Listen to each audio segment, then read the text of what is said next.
Good day, learners. I am Celine Orion G. Pahayat, B.Ed second year student from Negros Oriental State University, Shaton Campus. So today, I will be discussing about the psychological basis. These are Piaget's cognitive development, Albert Bandura's social learning theory, Lev Vygotsky's scaffolding, and Jean Leaves' situated learning. At the end of this lesson, we will be able to define and explain the key concepts of each theories, identify each theories of the psychological basis and its initiator, relate the psychological basis in teaching special and inclusive education. Psychology has greatly influenced the development of modern education. Basic connections and relationships between psychology and education are manifold. Educational psychology has developed to study scientifically the behavior of the students and to help the process of education. It tries to study the educational behavior of the child and applies the knowledge psychology in education. As stated by Jude, he defined educational psychology as the science which describes and explains the changes that takes place in individuals as they pass through various stages of development from birth to maturity. Let me introduce to you first about who was John Piaget. So John Piaget was a Swiss psychologist who revolutionized our understanding of child development. He believed that children actively construct knowledge through their interactions with the world rather than passively receiving information. So what is Piaget's cognitive development? So this theory describes the stages children go through as they develop their ability to think and reason. His theory suggests that children's thinking progresses through four distinct stages, which are sensory motor stage, birth to 2 years, pre-operational stage 2 to 7 years, concrete operational stage 7 to 11 years, then formal operational stage 12 years and up. Piaget's theory has been incredibly influential in education and child psychology. It highlights the importance of active learning, providing children with opportunities to explore and experiment. His theory emphasizes that children's thinking develops in stages, and educators should tailor their teaching methods to match the cognitive abilities of their students. Who was Albert Bandura? Albert Bandura was an influential social cognitive psychologist who was perhaps best known for his social learning theory, the concept of self-efficacy, and his famous Bobo-Doll experiments.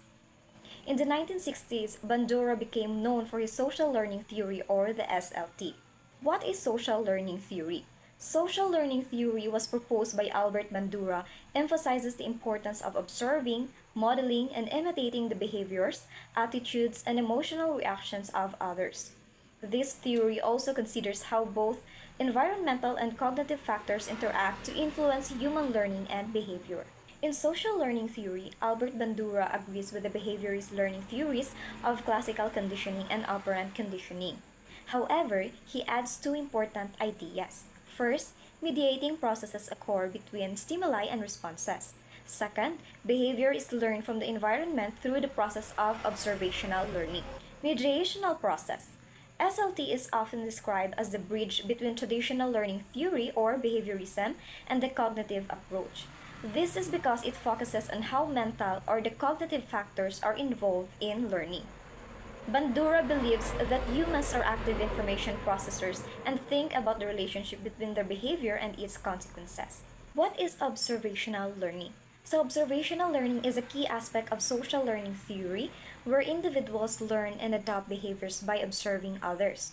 Individuals that are observed are called models. In society, children are surrounded by many influential models, such as parents within the family, characters on children's TV, friends within their peer group, and teachers at school. Children observe the people around them behaving in various ways. During the 1960s, Albert Bandura conducted a series of experiments on observational learning, collectively known as the Bobo-Doll experiments. Bobo-Doll experiment demonstrated that children are able to learn social behavior such as aggression through the process of observation learning through watching the behavior of another person. Lev Vygotsky was a Russian psychologist and teacher who developed a theory about how our social interactions influence our cognitive development. This is known as Lev Vygotsky's social cultural theory of cognitive development. So, Lev Vygotsky's scaffolding is the specific teaching strategies used to provide support and facilitate learning within a learner's ZPD or the zone proximal development, like modeling, prompting, or breaking down complex tasks.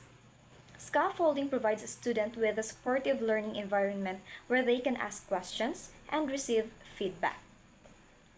When scaffolding a learner, the goal isn't to feed the learner's answer but to aid their learning with certain techniques like prompting, modeling, or giving clues. So, as a learner starts to master a skill, the amount of support given should be reduced. As you can see in this picture, the zone of achieved development or ZAD represents the inner circle, signifying the skills and knowledge a learner can already demonstrate independently. The zone of proximal development or ZPD, the middle ring, represents the area where a learner can achieve more with the help of a more knowledgeable other like teacher, mentor, or peer. The ZPD is the space between what a learner can do alone and what they can achieve with guidance. It's the area where learning and growth occur. Jean Lave, a renowned social anthropologist, challenged traditional views of learning by emphasizing its social and contextual nature. The concept of situated learning theory is that learning occurs within authentic context, culture, and activity, and that it is widely unintentional. It promotes the idea that students learn better in collaborative group settings and when the activities are based on real life experiences. Guidelines for use. Guideline 1: Authentic context. Learning involves a setting that creates an authentic real life context.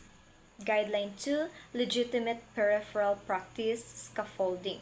Students start at the periphery of the learning as a novice in the subject matter, and instructors become more of a facilitator and provide scaffolding of the learning. Guideline 3: Community of practice. Collaboration.